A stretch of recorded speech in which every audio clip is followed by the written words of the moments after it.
Guys, कल हम लोगों ने आधुनिक भारत स्टार्ट कर दिया था और उसमें हम लोगों ने पुर्तगीज के बारे में पढ़ा कि पुर्तगीज जो है यूरोपीय कंपनी किस तरीके से आके भारत में व्यापार किया और किस तरीके से वो मुनाफा लेके वो यूरोप जाके गए और वहां पर क्या है यूरोपियों के बीच पूरा ये चीजें फैल गई कि किस तरीके से पुर्तगाल को मुनाफा हुआ। तो आज हम लोग आगे बढ़ते हैं उसके आगे कि आज हम लोग यहाँ पर देख रहे हैं मॉडर्न हिस्ट्री पढ़ रहे थे।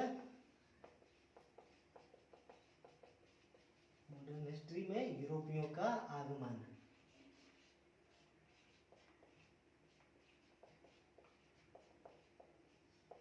मजा आएगा आज का भी क्लास में आप लोगों को उतना ही जितना कि कल आया था। यूरोपियों का आगमन, पुर्तगाल हमारा क्लियर हो चुका है। पुर्तगाल 1498 में आया था। अब इसके बाद आ रहे हैं हमारे यहाँ पे डच जो है ये 1596 के आसपास आएंगे। और इसके बाद हमारा आता है ब्रिटेन। ब्रिटेन के बाद यहाँ पर हमारा आ रहा है डेनमार्क या डेनिश जिसको बोलते हैं डेनमार्क। एक और कंपनी है स्वीडिश। और इसके बाद हमारा आ रहा है लास्ट में फ्रांसीसी। एक और चीज आप लोग ध्यान दीजिएगा कि पुर्तगाल आता सबसे पहले लेकिन जाता सबसे बाद में है। ये सबसे आखिरी में जाएगा आजादी के बाद से 1961 में ये जाता है पौंडीचेरी के क्षेत्र से, ये लास्ट में सबसे जाता है। और ब्रिटेन हमको पता ही है 1600 के ईस्वी में यहाँ पर आ चुका है 17वीं शताब्दी में। डेनमार्क यहाँ पर जो है 1616 के समय में आ चुका है यहाँ पर। स्वीडिश भी है, इसके बारे में भी कहा जाता है उसी समय 1630 या 32 के समय ये आता है। इसका उतना ज़्यादा इतिहास नहीं है और ये 1664 के समय का है। तो देखिए, तो हम लोगों ने आज जो है पुर्तगाल के बारे में हम लोगों ने कल पढ़ लिया है अच्छे तरीके से। आज हम लोग डच के बारे में चर्चा करेंगे, ब्रिटेन के बारे में चर्चा करेंगे, डेनमार्क, स्वीडिशी, फ्रांसीसी, ये लोगों का देखेंगे कि यूरोपियों का भारत आगमन। ये यूरोपियों का कहाँ पे है? भारत आगमन का ये कर्म क्या? भारत आने का कर्म है इसका, भारत आगमन, है ना। तो चलिए हम लोग शुरू करते हैं। तो कल देखिए ऐसा क्या हो गया था कि यूरोपियों को भारत आना पड़ा। जैसे कि पहले पुर्तगाल आया तो यहाँ उसके बाद है कि आने का कर्म जो रहा अनेक कंपनियों का यहाँ पर लगा ही रहा। तो देखिए एक्चुअली हुआ क्या था कि वास्को डी गामा जब आया था वहाँ पर 15वीं शताब्दी में, तो यहाँ पर से जो है वो कि मसाला भर के ले गया था अपने जहाज से। तो वहाँ पर जाके यूरोप में जब उसका व्यापार किया, वहाँ पर जब बेचा, तो उसने ये देखा कि हमको जो है सारे खर्चों का 60 गुना मुनाफा हमको हो रहा है। जितना मान लीजिए वो खरीदा था, मान लीजिए उसने 1000 में खरीदा था तो उसको सीधा 60,000 का मुनाफा हो गया। तो वो समझा कि जो मसाला हम 1000 का जो खरीद के यहाँ से जा रहे हैं वो हमको सीधा वहाँ पर 60,000 में बिक रहा है। तो क्यों ना हम इसको ये जैसे ही इसने क्या किया, ये चीज देखा तो ये और व्यापार करने के लिए इसकी चाहत बढ़ी, इसलिए इसने फिर से अपने साथी को है पुर्तगीज को यहाँ पर भेजना शुरू कर दिया और किस तरीके से उसने व्यापारिक कोठी स्थापित किया है, ये सारा चीज तो मैंने आपको कल समझा ही दिया है। तो अब जो है ये चीज जो है ये 60 गुना मुनाफा वाली जो बात है, इसको 60 गुना मुनाफा वाली बात ये पूरा यूरोप में फैल गया। ये 60 गुना मुनाफा वाली बात पूरा यूरोप में फैल गया। तो यूरोप में जैसे ही फैल गया तो जिस तरह नहीं होता है जंगल में आग लग गई और पूरा जंगल में आग फैल जाती है, पूरी तरह उसी तरह से पूरा जो है यूरोप में है जंगल की आग की तरह ये बात फैल गई कि पुर्तगाल को मसाले के व्यापार से इसको 60 गुना मुनाफा हुआ है। तो इसी को देखते हुए यहाँ पर अब क्या करते हैं, डच आते हैं और यहाँ पर डच आएंगे और उसके क्रम में फिर ब्रिटेन आएंगे, डेनमार्क और स्वीडिश, फ्रांसीसी, सारे भी यहाँ पर व्यापार की मंशा से यहाँ पर आ रहे हैं। किसी का ऐसा कुछ नहीं है कि कुछ और दृष्टिकोण से सब आएंगे यहाँ पर। भले आपको पता है कि हम अंग्रेज के हाथों 200 साल गुलाम रहे, क्यों रहे उसको तो हम लोग आगे चलेंगे कि शुरुआती स्तर पर सारे के सारे का मंशा यहाँ पर सिर्फ एक ही मंशा है, ट्रेड करना, व्यापार करना। व्यापार करना ही सबका मेन उद्देश्य है, और इस वजह से ये मुनाफा के दृष्टि से ही ये लोग यहाँ पर आना शुरू कर दिए। और इसी के क्रम में आज हम शुरू करते हैं डच के बारे में। देखिए यहाँ पर डच जो है 1596 के समय में यहाँ पर आता है। तो डच जो आज का हम लोग यहाँ पर नीदरलैंड जान रहे हैं, नीदरलैंड और हॉलैंड, जिसको आज की डेट में हम लोग नीदरलैंड हॉलैंड जान रहे हैं, वही है डच, और वही हमारे भारत में आया है 1596 के समय में। तो प्रथम डच व्यक्ति जो यहाँ पर भारत में आ रहा है उसका नाम है कार्नेलिस डी हॉटमैन। उसका नाम आप याद रखिएगा, ये परीक्षा में पूछ सकता है। मैं यहाँ पर लिख देता हूँ, यहीं पर लिखता हूँ, ऊपर में लिखता हूँ कार्नेलिस डी हॉटमैन।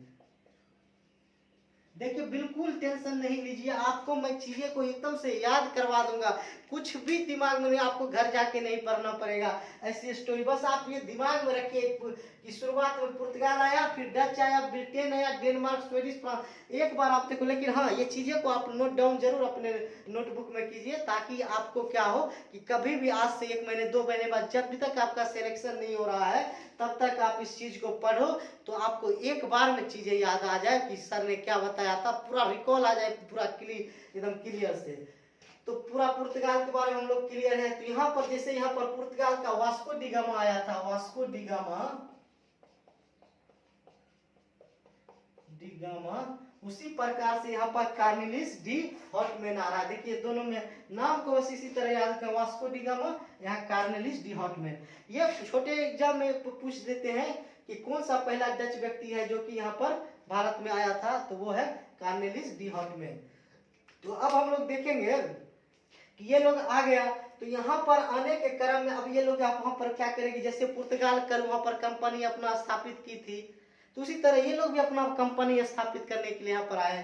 तो ये लोग जो भी पहले अपना कंपनी स्थापित करेंगे, ये इनका कंपनी 1602 में बन गया था, लेकिन ये भारत में ये 1605 में स्थापित कर रहे हैं। तो इसको कंफ्यूजन है, भारत में ये है, मैं ऊपर लिखता हूँ, एक काम करता हूँ, मैं ऊपर लिखता हूँ, यहाँ पर दिक्कत आएगी आप लोगों को समझने में। 1602 में इसका कंपनी डच का बन जा रहा है, 1602 में बनता है, लेकिन ये भारत में कैसे स्थापित होता है, 1605 में भारत में स्थापित, भारत में डच का कंपनी होगा, स्थापित होगा, भारत में डच कंपनी स्थापित कर रहा है, स्थापित।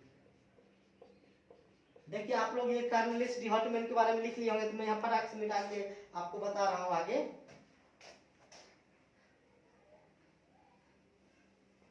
ये जो है कंपनी स्थापित किया थी, कंपनी का नाम क्या है, कंपनी का नाम है वारिंगदे ओस्ट इंडिसे। देखिए नाम थोड़ा सा वो बाहर के वो है ना देश है, इस वजह से वहाँ का नाम उसके अनुसार रहेंगे। हमारा नाम उनको अजीब लगता होगा, उनका नाम हमको अजीब लगता है, तो वो उनका कंपनी का नाम जो है वो वारिंगदे ओस्ट इंडिसे कंपनी का नाम है, वो जो है 1605 में ये भारत में स्थापित हो जाते हैं। तो अब हम लोग यहाँ पर क्या देखेंगे, जैसे ही इनका स्थापित हो जाता है तो अब इनका भी पूरा कार्यक्रम अब स्टार्ट हो जाता है यहाँ पर। तो ये कंपनी सेटअप, तो ये भी अब व्यापार करना शुरू कर देगी, व्यापार करना शुरू। तो शुरुआती दौर पर क्या है कि सब जान रहे थे कि यहाँ पर मसाला का व्यापार में मुनाफा है, तो मसाला का व्यापार ही के लिए शुरू करते हैं। तो ये है डच जो है इंडोनेशिया के क्षेत्र में, वहाँ पर क्या करते हैं कि लोग जो है वहाँ पर ठंड प्रदेश होने की वजह से वहाँ पर जो है ये चिकन मटन वो लोग ज़्यादा सेवन करते हैं। तो वो जो लोगों के लिए क्या है कि मसालों की डिमांड बहुत ज़्यादा थी, तो ये लोग यहाँ से एशियाई के क्षेत्रों से मसाला ले जाके वहाँ पर देते थे और वहाँ पर मुनाफा अर्जित करते थे। तो इसीलिए अभी वहाँ पर कर रहे हैं। तो इनका जो है व्यापार जो है, इसके बारे में डचों के बारे में बोला गया है, ये मसाला के व्यापार के द्वारा मुनाफा तो कमाए ही, और इसने क्या किया, वस्त्रों के निर्यात पर से भी मुनाफा पैसा व्यापार किया और उससे पैसे कमाए। तो वस्त्रों का निर्यात अगर भारत से कहा जाए तो किसको श्रेय जाता है, तो वो जाता है डचों को। ये क्वेश्चन आपको इम्पोर्टेंट है, ये वस्त्रों का निर्यात, वस्तु लिखिएगा आप ये चीज, वस्त्रों का निर्यात का श्रेय देखिए भारत से, ठीक है, ठीक। भारत से वस्त्रों का निर्यात का श्रेय जो है वो डचों को जाता है। श्रेय डचों को जाता है, डचों को यहाँ जा रहा है ये कि अगर भारत का विदेशी स्तर पर किसी ने भारतीय वस्त्रों की पहचान दिलवाई है तो वो है हमारा डच। और इसके बाद जो है ये डच का इतना कार्यकाल क्या है, थोड़ा ब्रिटेन के साथ हम लोग इसका कार्यकाल देखेंगे। और इसके बारे में क्या है कि इसका कार्यकाल ज्यादा नहीं रहता है, ये आते हैं। उसके बाद इसका है कि 1759 में अंग्रेजों के द्वारा क्या होता है, इसका संघर्ष होता है अंग्रेज के द्वारा। और इसमें क्या होता है, ये बेदारा का एक जगह है, बेदारा का युद्ध में जो है बंगाल के बेदारा की जगह पर क्या होता है, अंग्रेज के साथ इनका संघर्ष होता है, युद्ध होता है, जिसमें क्या है डच पराजित हो जाते हैं। और डच पराजित होकर कहाँ चले जाते हैं, फिर ये करीब 1795 के टाइम तक, ये आपने लिख लिया है, इसको मैं मिटाता हूँ। 1795 के आसपास क्या होते हैं, डच यहाँ से पूरा अपना बोरिया बिस्तर लेके अपना चले जाते हैं। तो हमको मैंने है इस चीज में ध्यान क्या रखना है डच के बारे में कि डच क्या है 1596 में आते हैं। और जिसको आज के डेट में नीदरलैंड हॉलैंड कर रहे हैं वो हमारा डच है। और इसमें प्रथम डच व्यक्ति जो आता है वो कार्नेलिस डी हॉटमैन है। और यहाँ जो प्रथम कंपनी सेटअप करता है उसका नाम है वारिंगदे ओस्ट इंडिस है। आप याद रखिएगा इस चीज को, छोटे मोटे स्तर के एग्जाम में पूछे थे। छोटा मोटा मतलब क्या, जो आपको जॉब दे, जैसे एसएससी रेलवे, ये आपको बीपीएससी लेवल में भी 1 मार्क्स क्वेश्चन में डायरेक्ट आपको पूछ सकता है। तो ये चीज आपको ध्यान रखना है। और वस्त्र निर्यात का श्रेय किसको जाता है, सर्वप्रथम डचों को जाता है। और इसके 1759 के बेदारा के युद्ध में, ये जिसे लिख देता हूँ मैं, 1759 का ये चीज इंपॉर्टेंट है ताकि आपको ध्यान रहे। 1759 के बेदारा, ये बंगाल में की जगह है, बेदारा के युद्ध में क्या होता है, डच पराजित हो जाते हैं, डच पराजित। और इनका फिर बोरिया बिस्तर 1795 में लेके ये लोग चले जाते हैं। इसका थोड़ा सा इतिहास हम लोग जानेंगे। इसका जो इतिहास है ना थोड़ा सा, और हम लोग ब्रिटेन के साथ थोड़ा देखेंगे। और थोड़ा सा हम जब बंगाल साम्राज्य के बारे में भी बताएंगे कि किस तरह से ब्रिटेन वहाँ पर साम्राज्य विस्तार कर रहा था। तो इसमें कुछ मुर्शिद कुली खान से रिलेटेड इसकी कुछ घटना है, मैं उस समय थोड़ा चर्चा करूंगा आपको। तो बाकायदा आप मैंने जितनी बात बताया वो एकदम से नीट एंड क्लीन आपके दिमाग में बैठ गया होगा। अब हम बस इतना ही इतिहास है डचों का, अब हम ब्रिटेन के बारे में बात करते हैं। पुर्तगीज, डच, अब बात कर रहे हैं हम लोग ब्रिटेन का। देखिए ब्रिटेन क्या हुआ कि 1600 ईस्वी में ब्रिटेन, यहाँ पर क्या होता है कि हमारे ब्रिटेन के संसद में ईस्ट इंडिया कंपनी को लेकर महारानी एलिजाबेथ द्वारा ईस्ट इंडिया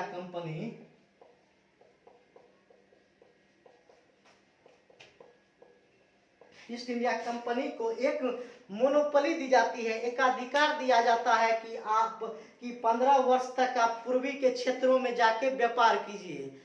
तो पूर्वी में के क्षेत्रों में 15 वर्षों के लिए इसको क्या किया जाता है, व्यापारिक एकाधिकार दिया जा रहा है महारानी एलिजाबेथ के द्वारा 1600 ईस्वी में। 1600 ईस्वी आ गया तो मतलब ये 17वीं शताब्दी का प्रारंभ में देखिए क्या हो रहा है। 17वीं शताब्दी प्रारंभ में महारानी एलिजाबेथ के द्वारा ईस्ट इंडिया कंपनी को 15 वर्षों के लिए व्यापारिक एकाधिकार दिया जा रहा है। लिखिए इस चीज को, व्यापारिक एकाधिकार दिया जा रहा है, दिया गया इसको 15 वर्षों के लिए। लेकिन यहाँ पर क्या होता है, एक घटना घटती है दुखद कि महारानी एलिजाबेथ की मृत्यु 1603 में हो जाती है। और जैसे इसकी मृत्यु होती है तो इसका नाती जेम्स प्रथम, ये है जेम्स प्रथम, वो क्या होता है वहाँ का सम्राट बनता है। और उसने क्या करता है, 1609 के एक चार्टर के अनुसार ये क्या करता है कि ये जो 15 वर्षों के लिए जो एक अधिकार मिला है व्यापारिक अधिकार, इसको अनिश्चित काल के लिए लागू कर देता है। अब जब तक अब कभी इस पर दूसरी बहस होगी, बैठक होगी, तो उसके बाद इस पर किया जाएगा, तब तक के लिए इसको अनिश्चित काल के लिए बढ़ा के छोड़ दिया जाता है। तो अब देखिए यहाँ पर क्या होगा। अब आगे मैं इसको मिटाता हूँ, होप आप लोग लिख लिए होंगे।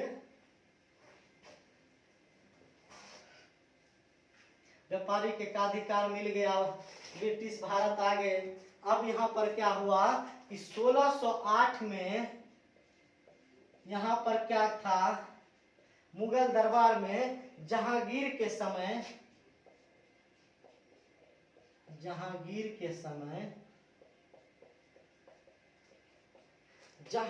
के समय में क्या कहते हैं, ये जेम्स प्रथम जो महारानी एलिजाबेथ का नाती जो अगर सम्राट अब बन गया 1603 में, वो क्या करता है 1608 के समय में क्या करता है, एक अपना दूत है जिसका नाम है कैप्टन विलियम हॉकिंस, उसको भारत भेज रहा है। इसलिए भेज रहा है ताकि यहाँ अस्थायी रूप से व्यापारिक कोठियां स्थापित कर सके, और वो व्यापारिक कोठियां स्थापित करके वहां पर जो भी वस्तुएं वो इकट्ठा कर रहा है वहां पर वो उसको रख सके। उस चीज के लिए यहाँ पर व्यापारिक कोठी परमानेंट रूप से वो स्थापित करने के लिए इसको भेज रहा है। यहाँ पर नाम ही आपको याद रखना पड़ेगा, कैप्टन विलियम। ये सब क्वेश्चन देखिए, ये सब चीज पूछा जाता है एग्जाम। हॉकिंस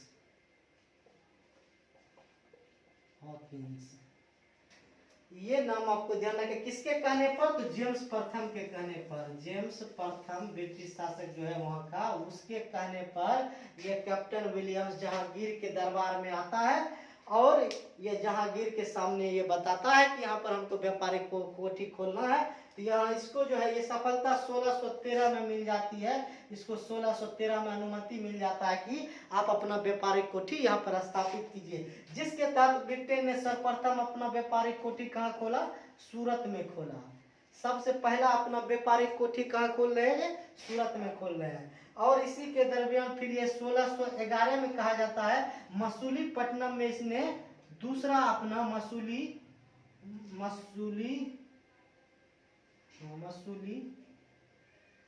मसूलीपट्टनम में इसने अपना दूसरा व्यापारिक केंद्र खोला। लेकिन पहले जो है ना ये मसूलीपट्टनम वाला ये व्यापारिक केंद्र जो है पहले कोठी ये स्थापित हो जाता है और इसको थोड़ा टाइम लगता है, 1613 में यहाँ पर स्थापित होता है। तो अब जो क्या हो गया 1613 और यहाँ पर दो व्यापारिक कोठियां इसकी खुल गई है। तब एक 1615 में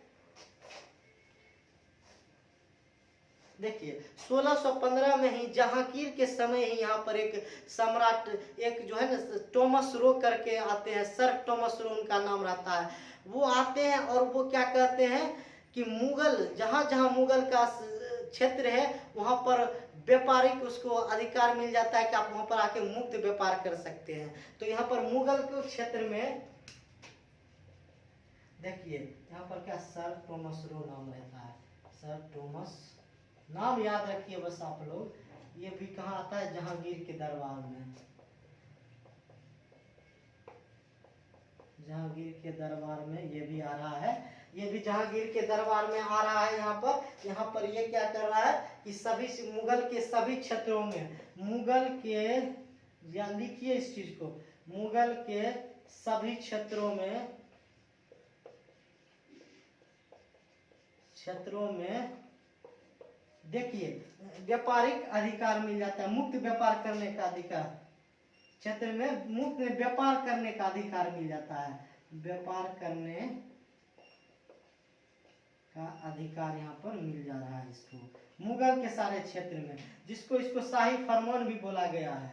इसको क्या बोला गया है, शाही फरमान। अंग्रेज को यहाँ पर पहला क्या सफलता मिल रही है, जहांगीर के द्वारा क्या है कि इसको व्यापारिक अधिकार मिल जा रहा है कि आप जो है मुगल के सभी क्षेत्रों में व्यापार कीजिए। तो अंग्रेज के लिए कहीं ना कहीं बहुत बड़ी सफलता है कि वो आप मुगल के सभी क्षेत्रों में जाके वो लोग व्यापार कर दें। देखिए मैं आपको ये लिखा के पढ़ा रहा हूँ ब्लैक बोर्ड, हालांकि आज का टाइम जो है डिजिटलाइज्ड हो गया, चीज़ें अब लोग जो है एकदम डिजिटल रूप में आप लोगों के सामने प्रस्तुत कर रहे हैं, लेकिन उसमें देखिए स्टूडेंट्स थोड़ा सा घाटा है। मैं आपको ये जो लिखवा रहा हूँ तो चीज़ें लिखने के दरमियान क्या होता है, अपने वर्ड का अपने दिमाग में दबाव पड़ता है, उस लिखने के क्रम में वो अपने माइंड में सेट हो जाता है, तो वो चीज़ें आपको लॉन्ग टाइम के लिए याद रहेगी। और ये चीज़ें जो क्या है कि आपको मैंने प्रिंटेड मटेरियल प्रोवाइड कर दिया, उसको लिए आप एकदम से लिया पढ़ने, तो उसमें थोड़ा सा आलस भी आता है स्टूडेंटों को, चीज़ें को रिकॉल नहीं।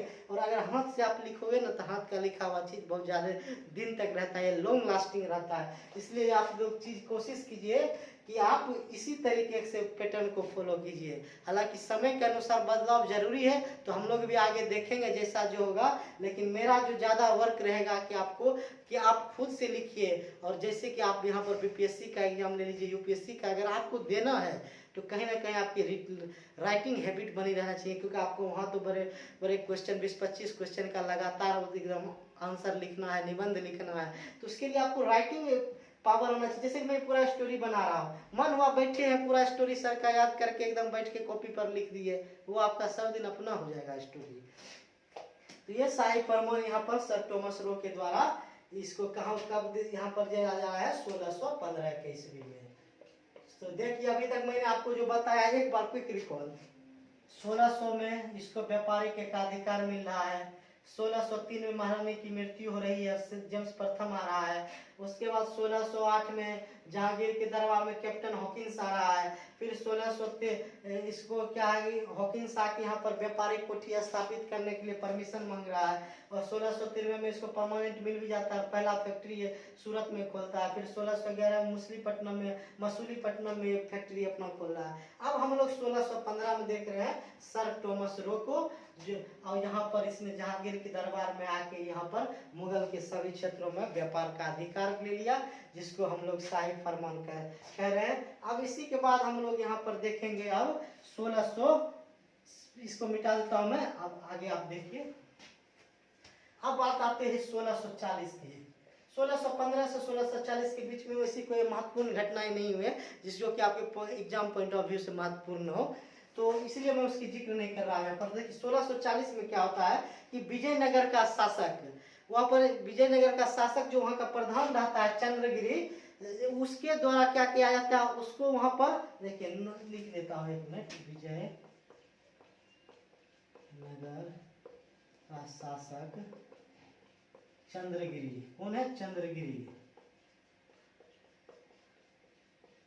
ये चंद्रगिरी से क्या होता है, ये वहाँ का ये राजा रहता है, उससे क्या होता है, वहाँ पर अंग्रेजों के द्वारा वहाँ पर उसकी झड़प होती है, और उस जगह में जो चंद्रगिरी को मार देते हैं अंग्रेज। और वहाँ पर क्या होता है, मद्रास के क्षेत्र पर क्या करता है, अंग्रेजों का वहाँ पर कब्जा हो जाता है। और वहाँ पर कब्जा होने के साथ ही वो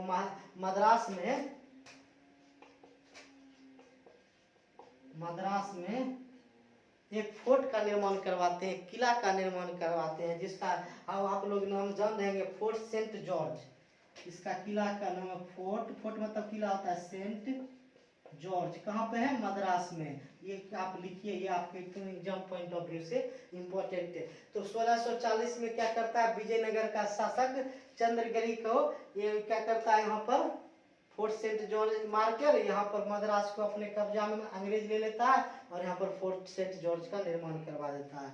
अब हम बात करेंगे इसको आपने लिख लिया होगा। अब हम बात करते हैं 1640 के बाद 1651 की घटना है, उसको देखते हैं। देखिए 1651 में क्या हुआ कि यहाँ पर ये प्रथम कोठी अपना स्थापित करता है 1651 में, जिसमें कि वहाँ के राजा से वहाँ के रहते हैं, शाह शुजा वहाँ के रहते हैं। शाह शुजा से परमिशन से वो अपना पहला कोठी वहाँ स्थापित कर रहे हैं। और उसके तहत वो क्या कहते हैं कि 3000, रुकिए शाह शुजा में लिख देता हूँ, शाह शुजा इससे परमिशन लेके यहाँ पर क्या करता है, व्यापारिक कोठी स्थापित करता है। और 3000 रुपये, बहुत इंपॉर्टेंट है, 3000 रुपये वार्षिक किराए पर क्या कर, वार्षिक रुपए लेकर इसको क्या करता है कि यहाँ पर व्यापार करने के लिए ये बंगाल, बिहार, उड़ीसा का क्षेत्र, बंगाल, बिहार, उड़ीसा का क्षेत्र प्रदान कर देता है। देखिए एक तरह से बहुत बड़ी उपलब्धि है अंग्रेजों के लिए कि शाह शुजा से इसको प्रथम कोठी स्थापित करने के लिए मिल जाता है। और ये 3000 रुपये वार्षिक लेकर इसको जो है बंगाल, बिहार, उड़ीसा के में व्यापार करने के लिए इसको फ्री कर देता है ये। तो अनुमति दे देता है। तो ये चीज आपको ध्यान रखना है कि 3000 रुपये वार्षिक लेकर बंगाल, बिहार, उड़ीसा में इसको व्यापार करने के लिए अब इसको फ्री कर देता है। चुंगी रहित व्यापार कहते हैं इसको, कि बिना टैक्स दिए ही आप व्यापार यहाँ पर कीजिए। तो अब इसके बाद जो है हम लोग देखेंगे दोस्तों कि 1651 के बाद यहाँ पर जो है 1661 में एक घटना घटती है। घटना सुखद घटना है अंग्रेज के दृष्टि से, पुर्तगाल के दृष्टि से, कि देखिए क्या होता है 1661 में कि ब्रिटेन का राजकुमार और पुर्तगाल की राजकुमारी, ब्रिटेन का राजकुमार, पुर्तगाल की राजकुमारी, तो ब्रिटेन का राजकुमार का नाम है चार्ल्स द्वितीय और ब्रिटेन की राजकुमारी का नाम है कैथरीन, दोनों का विवाह हो जाता है। विवाह हो गया है, आपको मिठाई नहीं मिलेगा, खुश नहीं होना है। 1661 में क्या हुआ, ब्रिटेन के राजकुमार चार्ल्स द्वितीय का विवाह ये पुर्तगाल की महारानी के राजकुमारी के साथ हो रहा। और हुआ क्या कि चार्ल्स द्वितीय, लिख देता हूं मैं यहाँ पर, चार्ल्स द्वितीय और यहाँ पर कैथरीन, दोनों का विवाह हुआ। और दहेज में बम्बई को दिया जा रहा है पुर्तगालियों के द्वारा इसको, चार्ल्स द्वितीय को बम्बई दहेज के रूप में 1661 में दिया जा रहा है पुर्तगालियों के द्वारा। और यही पुर्तगाली अब क्या करेंगे, ये चार्ल्स द्वितीय बम्बई लेके ये 7 साल बाद 1668 में, याद रखिएगा, ये चार्ल्स द्वितीय का विवाह कैथरीन के साथ बम्बई दहेज में चार्ल्स द्वितीय को मिल गया पुर्तगालियों के द्वारा। 1668 में ये क्वेश्चन आएगा, ईस्ट इंडिया कंपनी को 10 पाउंड वार्षिक, 10 पाउंड वार्षिक किराए पर क्या कर रहा है, ये ईस्ट इंडिया कंपनी को बम्बई दे रहा है। ये चार्ल्स द्वितीय क्या कर रहा है, चार्ल्स द्वितीय ईस्ट इंडिया कंपनी को 10 पाउंड वार्षिक किराए पर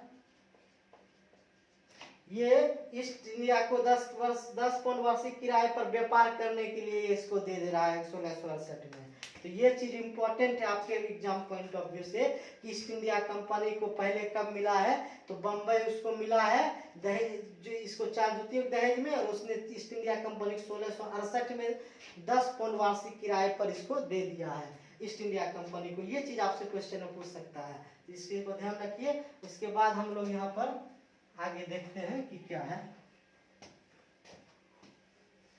देखिए 1668 के बाद यहाँ पर 1686 में भी एक घटना घटती है। 1686, 61 हमने देख लिया, 1686 एक क्विक रिवीजन फटाक से।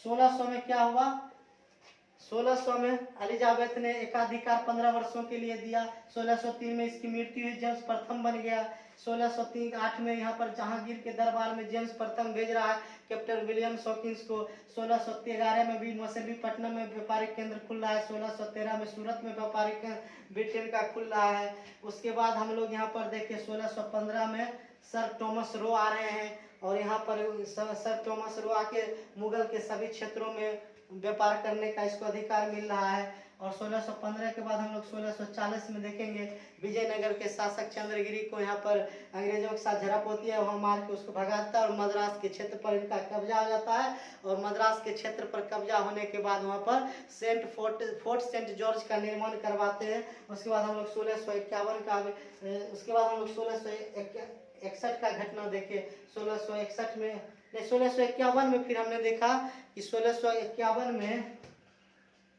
शाह शुजा से वहाँ पर अंग्रेज प्रथम अपना फैक्ट्री खोलता है और वहाँ पर शाह शुजा से वह बंगाल, बिहार और उड़ीसा की में मुक्त व्यापार करने के लिए 3000 रुपये वार्षिक उसको पैसा देता है कि 3000 रुपये हम आपको सालाना देंगे, आप हमको बिहार, बंगाल, उड़ीसा में चुंगी रहित व्यापार करने की अनुमति दी जाए। इसको मिल जाता है। उसके बाद 1661 में कैथरीन और चार्ल्स द्वितीय का विवाह होता है। बम्बई को दहेज के रूप में अंग्रेजों को ईस्ट इंडिया कंपनी को दिया जाता है 10 पाउंड वार्षिक किराए पर। और उसके बाद हम लोग 1686 में देखेंगे घटना घट रही है कि हुगली पर जो है, हुगली में क्या करता है कि क्षेत्र पर अंग्रेज क्या करते हैं, अधिकार करना शुरू करते हैं, वहां पर हड़प शुरू कर देते हैं। और वहां पर क्या करता है, जिसमें क्या होता है, यहाँ पर औरंगजेब से इसका मुकाबला होता है और औरंगजेब जो है ब्रिटेन को परास्त कर देते हैं और ब्रिटेन वहां पर पराजित हो जाता है। तो उसको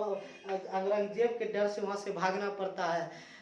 लेकिन फिर वहां पर अंग्रेजों द्वारा जो है, वहाँ का उस समय का गवर्नर रहता है सर साइमन चाइल्ड करके, तो उनको जो है वो औरंगजेब के सामने गिड़गिड़ाते हैं, माफ़ी मांगते हैं।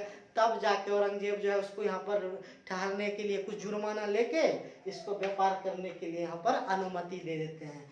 तो अब इसके बाद जो हम घटना देखेंगे 1686 के बाद, अब घटना हमारा होगा 1691 में। जब क्या करेगा, 1691 में औरंगजेब को 3000 रुपये वार्षिक राशि के बदले कंपनी को चुंगी रहित व्यापार करने के लिए यह फ्री कर देता है। तो औरंगजेब भी क्या करता है, औरंगजेब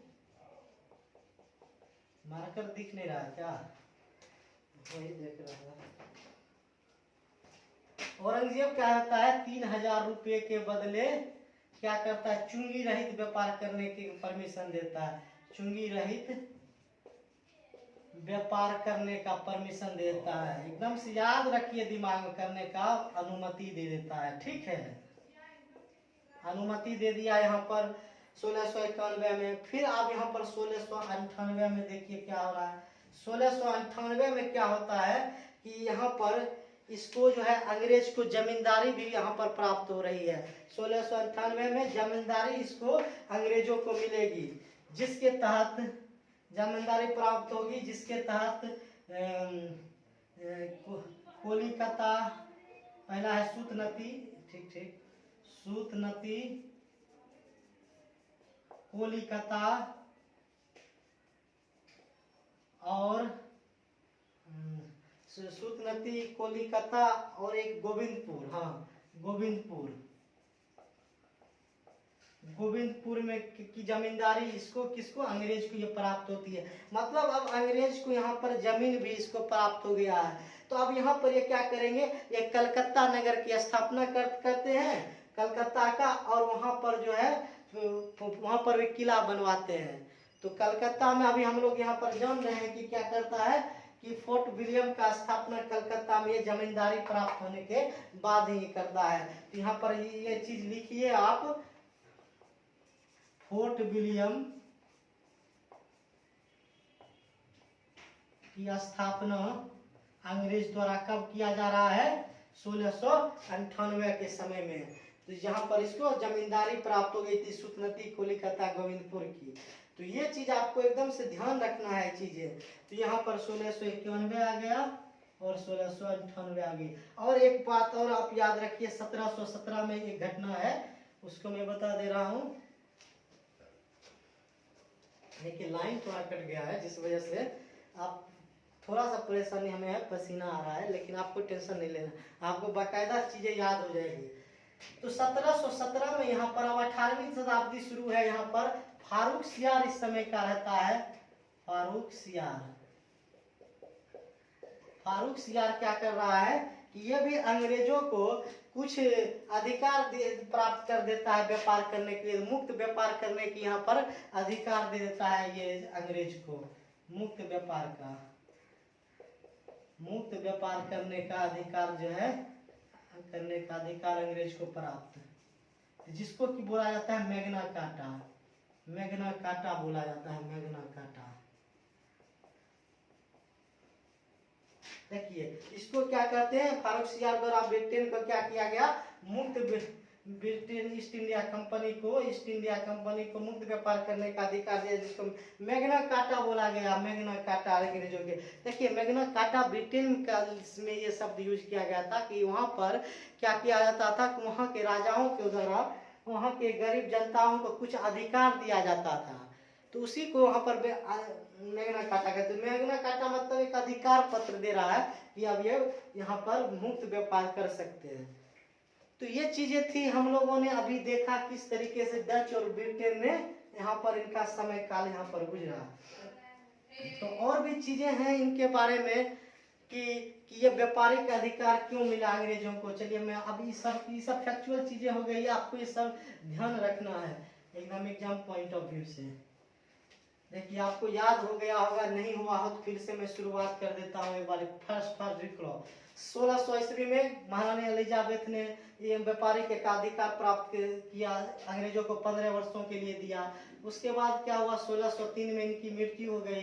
फिर 1603 में यहाँ पर महाराज जॉर्ज प्रथम जो है वो प्रथम वहाँ पर वहाँ सम्राट बनता है उसका नाती। फिर 1608 में यहाँ पर है जहांगीर के दरबार में ये जॉर्ज प्रथम भेजता है इसको कि आप जाओ वहाँ पर व्यापारिक कोठी स्थापित करने के लिए। यहाँ पर कैप्टन विलियम हॉकिंस आता है और 1611 में 1613 में सूरत और मसूलीपट्टनम में व्यापारिक कोठी स्थापित हो जाता है। उसके बाद यहाँ पर 1615 में यहाँ पर क्या होता है कि सर थॉमस रो के द्वारा जो यहाँ पर है मुगल के क्षेत्रों में व्यापार करने का इसको अधिकार मिल जाता है। फिर 1640 में क्या होता है, 1640 में विजयनगर के शासक चंद्रगिरी को हटा के वहाँ पर जो है मद्रास पर इनका कब्जा हो जाता है और मद्रास में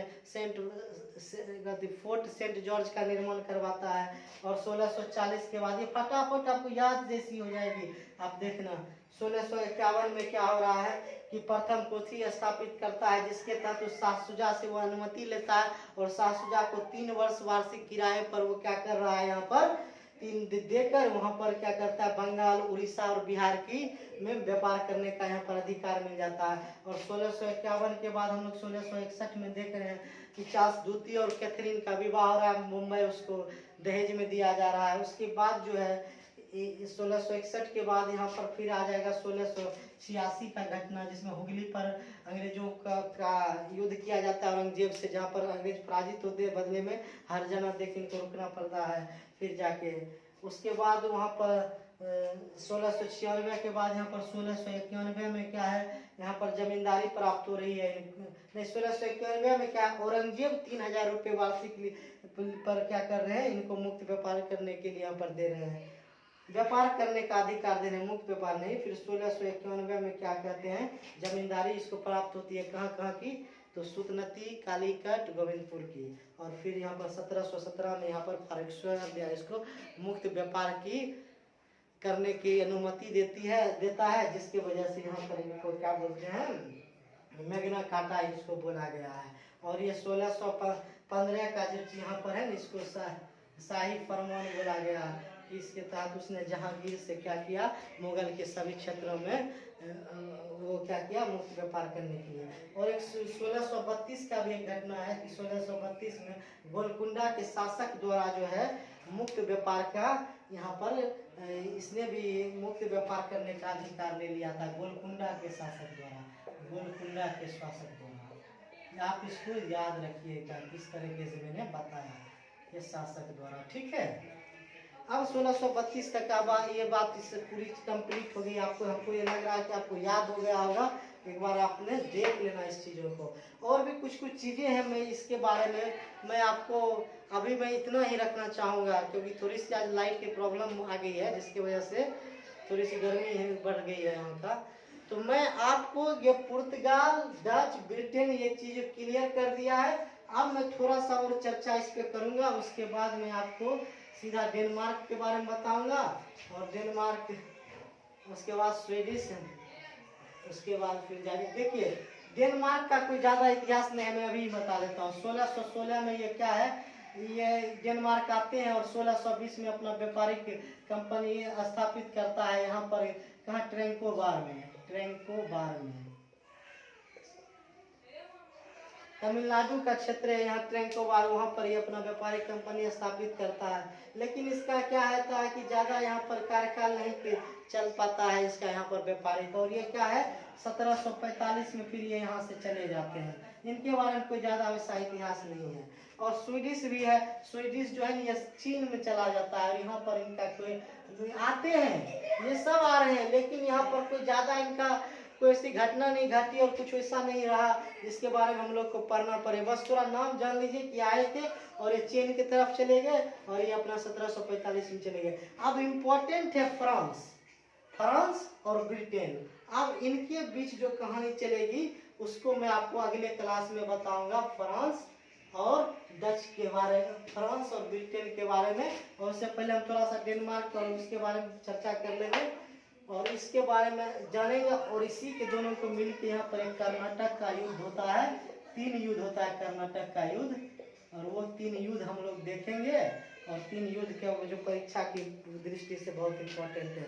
तो चलिए दोस्तों, मिलते हैं कल।